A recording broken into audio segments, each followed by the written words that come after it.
We're just some musicians. It's mainly myself and one of my childhood friends named Johnny Lopez III, who's on drums. And the two of us, I've been jamming for a long time. Like I said, we were friends since we were kids, and we've been in Austin for over 20 years and making music and stuff. So right now we have just a project where we like to record. So the main thing is writing songs and getting into the studio, releasing singles, maybe EPs, do music videos, and then we like to collaborate with other musicians. So that's the collective aspect of it. So we have people coming in on different instruments, bass, or we have one where we have a turntablist getting involved, and whatever, hip hop artists, rap artists, other vocalists, keyboard players, and things like that. So yeah, that's what's going on. To me, what it sounds like you've managed to accomplish is to have like a band essentially, but without any of the drama or the ego or the bullshit. Exactly.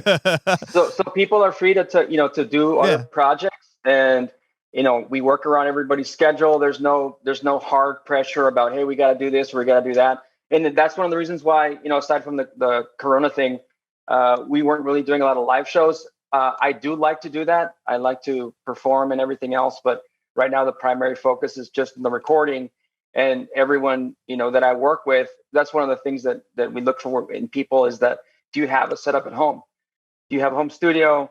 It doesn't have to be the greatest thing, but something where you can lay down some tracks and you understand the fundamentals of, sending stems back and forth and things like that. If you have that and you're interested, then you can participate, and we're welcoming anyone who wants to join in on that front.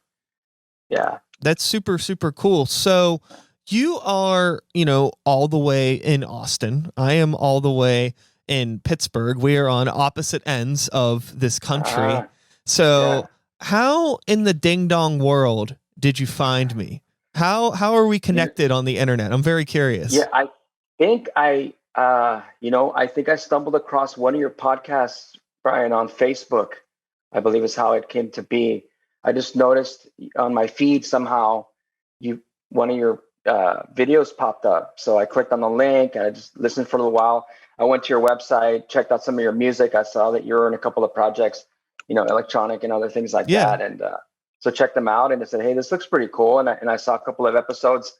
Actually, when you mentioned about the making sure you turn on the recording, I saw one of your episodes, and maybe it was the last one where, you didn't turn it on and you have to go back. So so I've seen a few of your shows, and I just like the format. It seems pretty, chilled out and relaxed. And I was actually hoping to be able to go into the studio because it looks really fun to be in there with you and everything. So, but I know, the virus and all that, but hey, one of these days. I think what's really cool about this though is that, it's really easy, I think, for us as independent creators to get hung up on this idea that like social media is out to get us. Like they're holding the little man down. And in a lot of ways it is, but I somehow stumbled into your feed for whatever reason. So I don't feel like it's impossible. I really feel like it's a matter of what you engage with online and how we just really, create our own prisons of bullshit. If like all we're interacting with is, chaos, then that's all we're going to see. But maybe you're somebody that is more into like, well, I'm curious about other musicians and I'm just interacting with that. So somehow through the realm of the algorithm, I was brought to you.